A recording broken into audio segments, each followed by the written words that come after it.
I can't really speak to that, you know. But as his take, his explanation, I completely agree with, and I empathize with totally.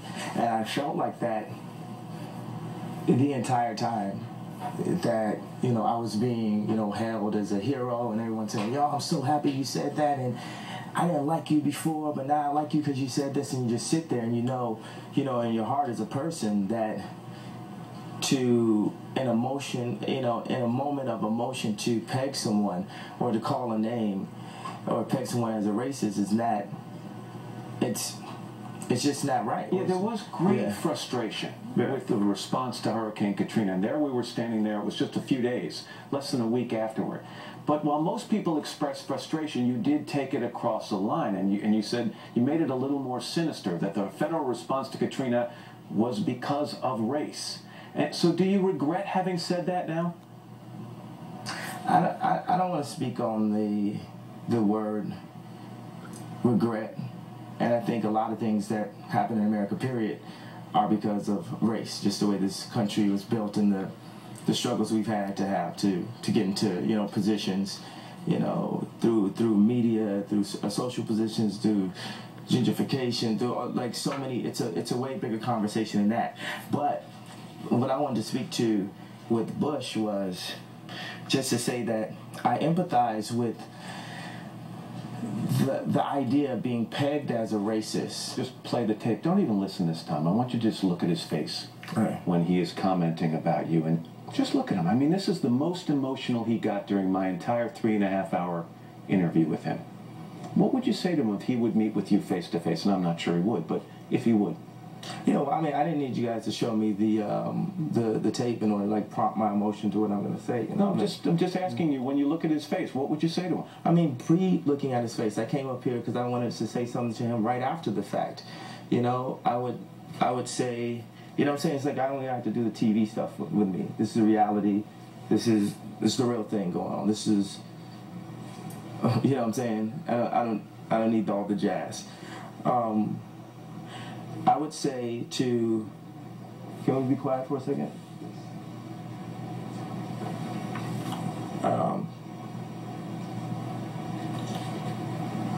I would tell George Bush,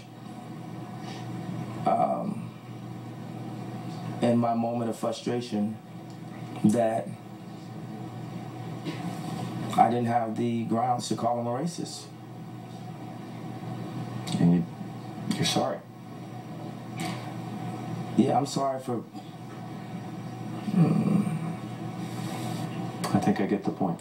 I want to give it the exact perfect wording, because everything that I say gets taken and drawn into headlines, and I'm here to man up to different mistakes that I made and speak to the moment when I pegged George Bush as a racist. I came here to say that I made mistakes, that I've grown as a person, and that it's not as easy as boxing someone into a villain role or into a race role. I did not have the information, enough information in that situation to call him a racist. That might have been the emotion that I felt. But me being a rational, well thought out, empathetic human being, and thinking about it after the fact, I would have chosen different words. Even in these times where I was considered to have done something so wrong, my motivation was from a good place. Maybe mistimed, maybe not the right wording, not using or realizing the power of my words and the way they would stop the internet. But nonetheless, that it's very pure and from a good place. So it sounds to me, not to oversimplify it, what you're saying is we're human, we make mistakes, but we have to learn from our mistakes. Yeah.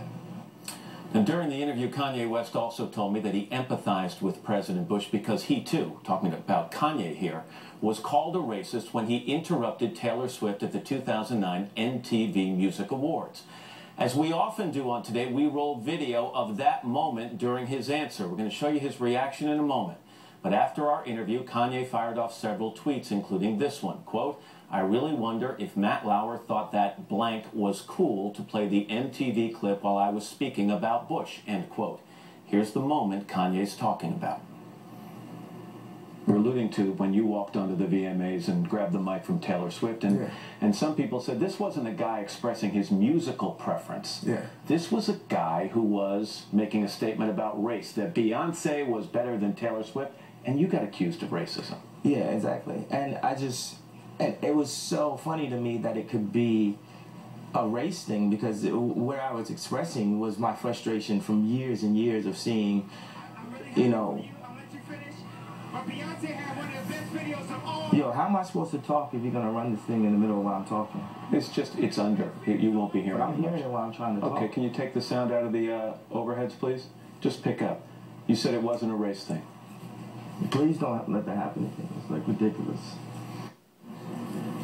You know, it's something we do every day when a guest is talking about an incident or a location, we run video of that location or that incident. There was nothing improper about it, nothing unusual about it whatsoever. And we should mention that President Bush was here on Wednesday. He said he appreciated West's apology. So that's what all the hubbub is about. Okay. Doesn't seem like much, but... And we look forward to Kanye's return for a special live concert on the Plaza Friday, November 26th. That is the day after Thanksgiving. Up next, Pat Tillman's wife...